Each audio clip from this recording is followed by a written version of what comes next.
Hello, everyone, and welcome to this week's lecture on the expansion of the United States and the different phases of expansion that the United States went through. And this is all coming from the second chapter of Harvest of Empire, which is available on Canvas. So the reading talked about three phases to the U.S. expansion: Florida and the Southeast by 1820, Texas and the Southwest by 1855, and Central America and the Caribbean by 1898.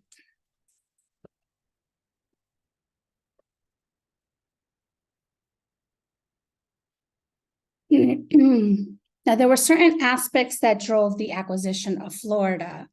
As we talked about before, the region that is Florida now used to be a Spanish colony and owned by the Spanish.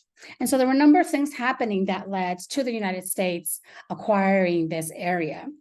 So for the Spanish, there were garrisons throughout the region protecting the Spanish settlements in Florida, but these garrisons were weak. So it allowed for a lot of incursions from the American states. Florida had served as a haven for rebellious Native Americans and escaped slaves. So that was also driving a desire by the northern states to acquire this area. And the strategy that had been used for a while in trying to acquire this area is filibustering, which we talked about last time as as an incursion by Anglo-Americans who would move into a town, proclaim that a republic, and the U.S. president would send military support to back their claim. Unable and unprepared to fight back, the Spanish would cede the land to the United States. So this whole region was being sort of taken apart piece by piece. This method was repeated throughout the southeastern part of the United States. So it was this consistent filibustering and incursion into Florida that led Spain to finally give Florida to the United States under the Adam-Onis Treaty of 1919. Now, the great expansionist at this time period was President Monroe, who at this time, through his Monroe Doctrine, declares Latin America off limits to European powers. Now, this was at first seen as a good thing by Latin Americans, thinking that they now had a powerful ally that will help any efforts by Europeans to recolonize them. In practice, however, the Monroe Doctrine basically just gave permission for the United States to intervene into Latin America. So it was basically a doctrine where the U.S. declared Latin America off limits to Europeans because they wanted it for themselves. And this has been used as an excuse to intervene into Latin American affairs all the way into our current time period. I also thought it was interesting that the slogan for the Monroe Doctrine was America for the Americans. Another expansionist concept or idea at this time was manifest destiny. So the Texan victory that we talked about last time really fuels further desire towards westward expansion. And so this idea of manifest destiny begins to appear and to be vocalized, which basically was the notion that it was the U.S. God-given right to expand. And so this term was coined in 1845 by John O'Sullivan, who believed in the expansion of the U.S. into Latin America. Particularly Cuba was another desire of a lot of expansionists at this time. And there was also sort of this racial ideology embedded in manifest destiny. For example, Dr. George Caldwell, who was a phrenologist of the time, who espoused the manifest destiny idea, stated, quote, "To the Caucasian race is the world indebted for all the great and important discoveries, inventions, and improvements that have been made in science and the arts." Another leader in such thinking at the time was Dr. Josiah C. Nott, who proclaimed, quote, "Wherever in the history of the world the inferior races have been conquered and mixed in with the Caucasian, the latter have sunk into barbarism." So there was this idea embedded in Manifest Destiny that it wasn't just a national right to expand, but it was particularly racial right. It was a Caucasian right to expand as well. So this all kind of sets us up for the Mexican-American War, which began over a dispute over where the Texas border actually is. So the US stated it was the Rio Grande. Mexico insisted it was 150 miles further north. And as a result of this dispute, Mexico ends up breaking diplomatic relations with the United States. President Polk, who was the president by this point, was very determined in acquiring Mexican lands and gives the call for troops to be marched into the disputed area. This, of course, is perceived as an invasion by the Mexicans, and so the war begins. Now, this is not to say that everyone in this region that we see marked here in the map, that everyone there or that all the Mexicans there were in favor of remaining as part of Mexico or were against the United States. There were some Mexicans in the region, particularly from the elites, who saw annexation to the US as a positive economic possibility for themselves. So not everyone resisted US intervention in the region. The war ends in 1848 with the Treaty of Guadalupe Hidalgo, according to which the land of the far north would become part of the United States. This land you see marked here in red.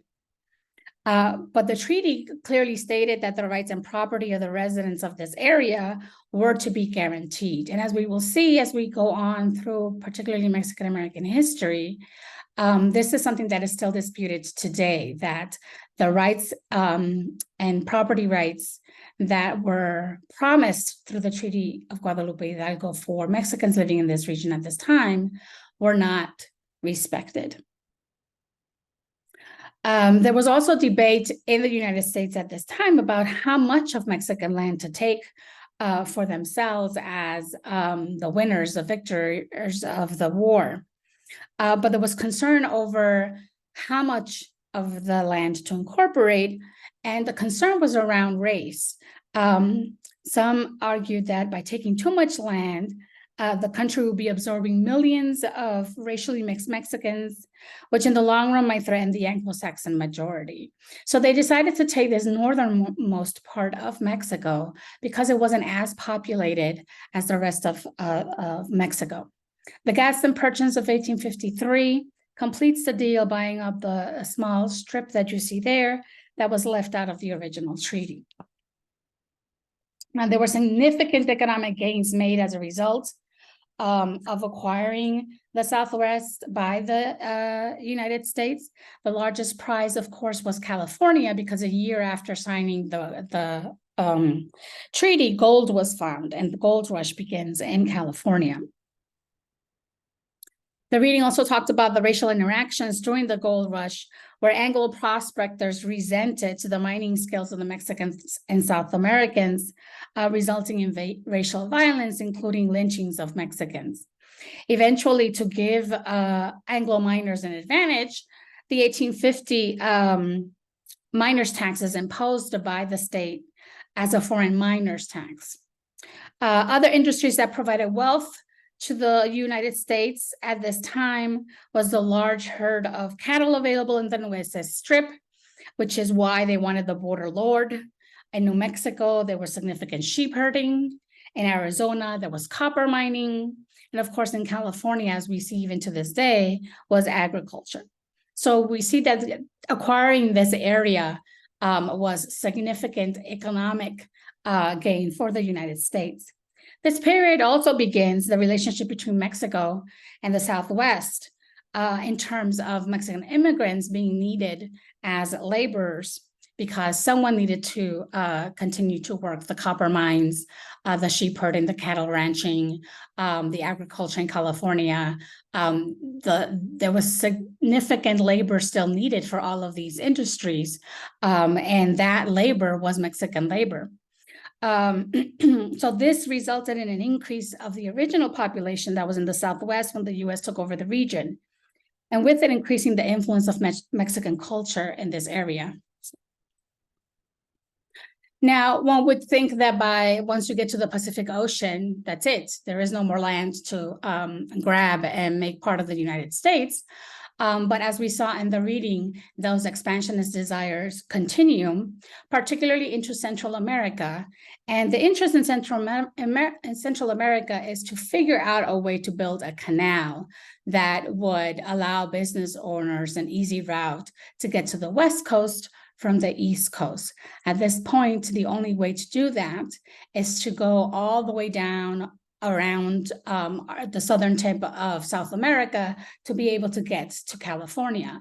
Well, that was not the most efficient way to get now a connection between the East Coast and the West Coast economies. And so the desire for figuring out a chunk of land for the United States to take over was in figuring out a way to shorten that route and thus create some kind of connection between the eastern and western side.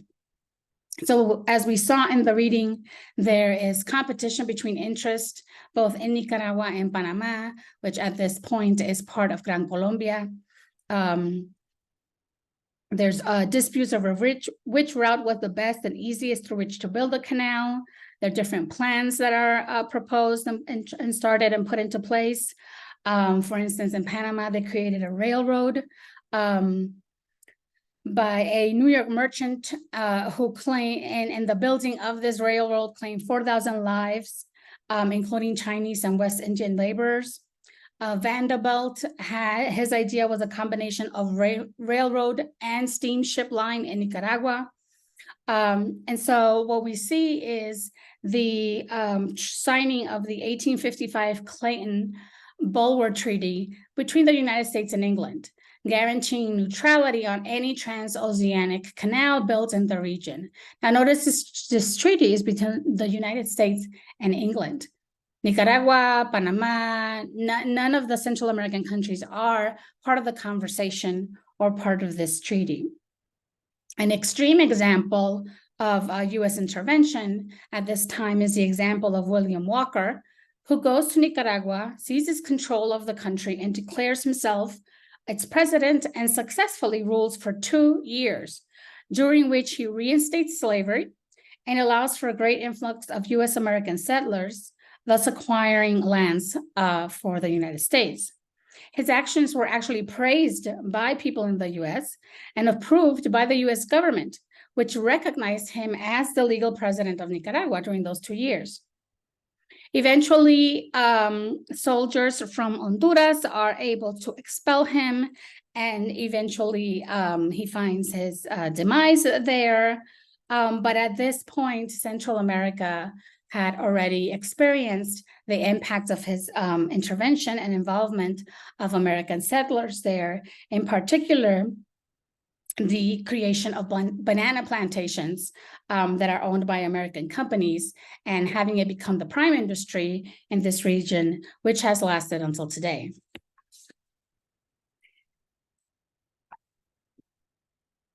In the Caribbean, we see similar strategies being used in Cuba and the Dominican Republic.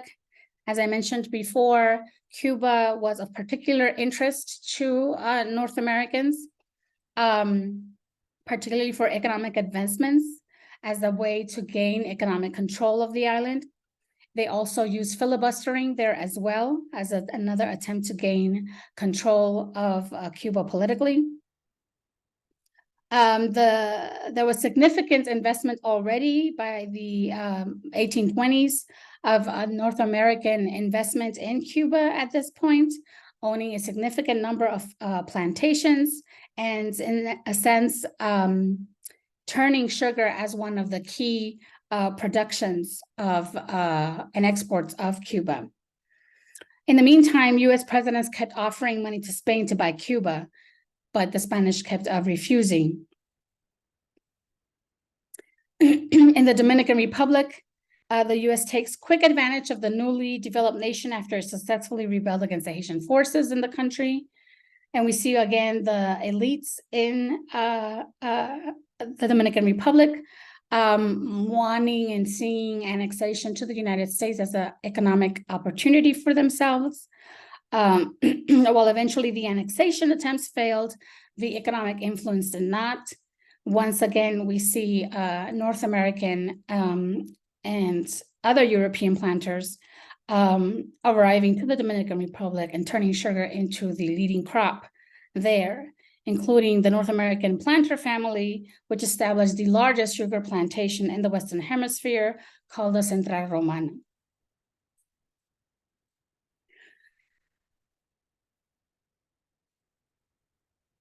Now, one of the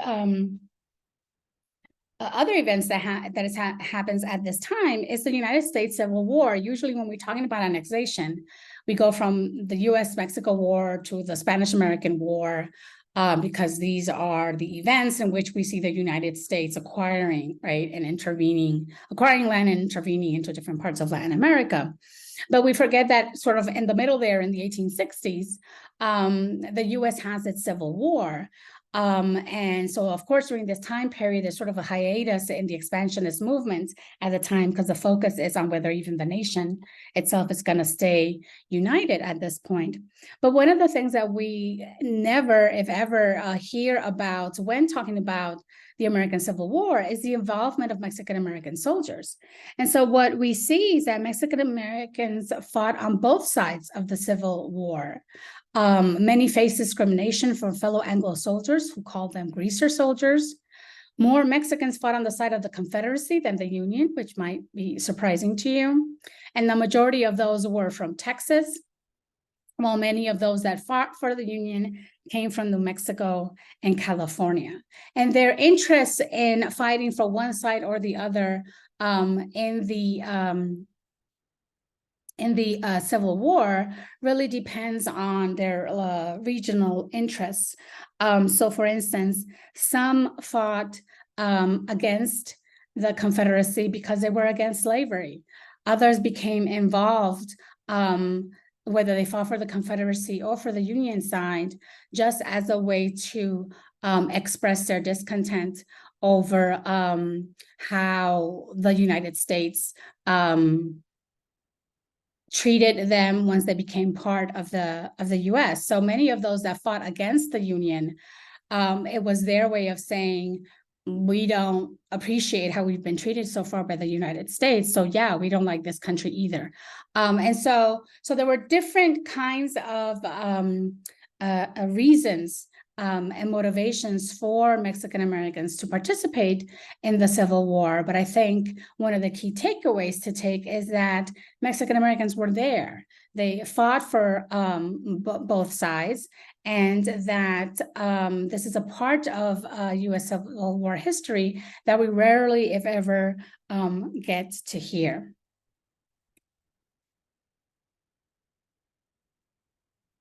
Now, finally, the United States interests in the Caribbean become a reality through the opportunity of the Spanish-American War.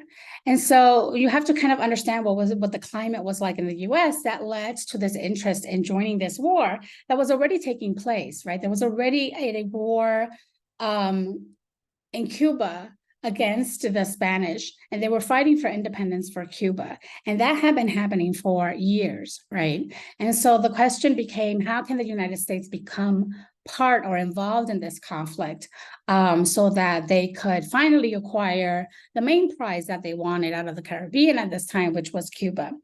So as I mentioned, right, there's already this existing interest in acquiring Cuba, and people are kind of watching what's happening there at this time. At the same time, there's an economic downturn that's taking place in the US.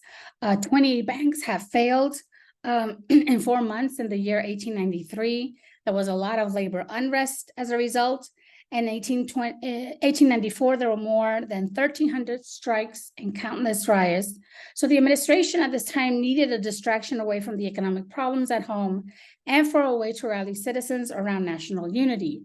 And the opportunity arises on February 15th, 1898, when the US naval cruiser, the Maine, sailed into the Havana harbor and mysteriously exploded and sank. Some believed it had been an accident. Others, especially in the United States, believed it was sabotaged by the Spanish and began to clamor for war. On the US side, the media began to call for a declaration of war against Spain. Although no investigation of the incident had yet occurred, there was no evidence that the Spanish were actually at fault for what happened to this ship. Before an investigation occurred, the US approached Spain, suggesting that they sell Cuba to the US as indemnity for damages done to the American ship. This would have been an admission of guilt by Spain, which they professed profusely that they were not responsible for this. And so they refused to make any negotiations until an investigation took place. President McKinley, however, began to prepare for war, even though the results of this investigation were not in yet. Although there were no clear conclusions as to who had sabotaged the ship, the momentum for the war in the US could not be stopped, thanks to the media frenzy created by Hearst, which was a huge journalist corporation, basically. And what you see here is what the reading talked about as yellow journalism, sort of these examples of the kind of headlines that the American people were seeing as a result of the ship exploding. And so you see sort of these headlines against the Spanish as bloodthirsty Spaniards blowing up the United States man of war Maine in the Havana harbor that had been destroyed by a torpedo. Of course, emphasizing the many seamen that had been killed. And so they were already saying war's coming, even though there was no real evidence of anything, really. You see this other headline, remember the Maine, if you recall, the slogan in Texas had been remember the Alamo. Well, they used this now years later in this scenario, talking about remember the Maine and calling basically for revenge and kind of payback to the Spanish for supposedly destroying their ship. Now, in Harvest the Vampire, we see the negotiation that ensues between the US and the Cuban rebels who are there at the time, who had been fighting for their own independence from Spain. An agreement is struck with the Teller Amendment where Cuban independence is promised. However, when the US soldiers arrive in Cuba, there's a racist turn against the Cuban rebels. When the war is over and the soldiers walk into the capital in Cuba, they don't allow the Cuban soldiers who'd supposedly been fighting along with them to be part of that kind of parade coming in to claim victory. There was also no Cuban flag that was raised. It was just the American flag that was raised. The Treaty of Paris of 1898 ends the war and declares Cuba, Puerto Rico, the Philippines, and Guam properties of the United States. And so you see sort of this depiction here, and a lot of the political cartoons of this time that people in the US are seeing in their newspapers are similar to this image that you see here of sort of Uncle Sam being this protector of Cuba and other islands away from the Spanish, okay? And so this idea of the great American protector, liberator, is kind of really used at this time to justify, right, and perpetuate this idea that these islands are weaker and that they are in need of the United States to liberate them. So this ends our lecture for this week. I look forward to your thoughts in the discussion post. Have a wonderful week.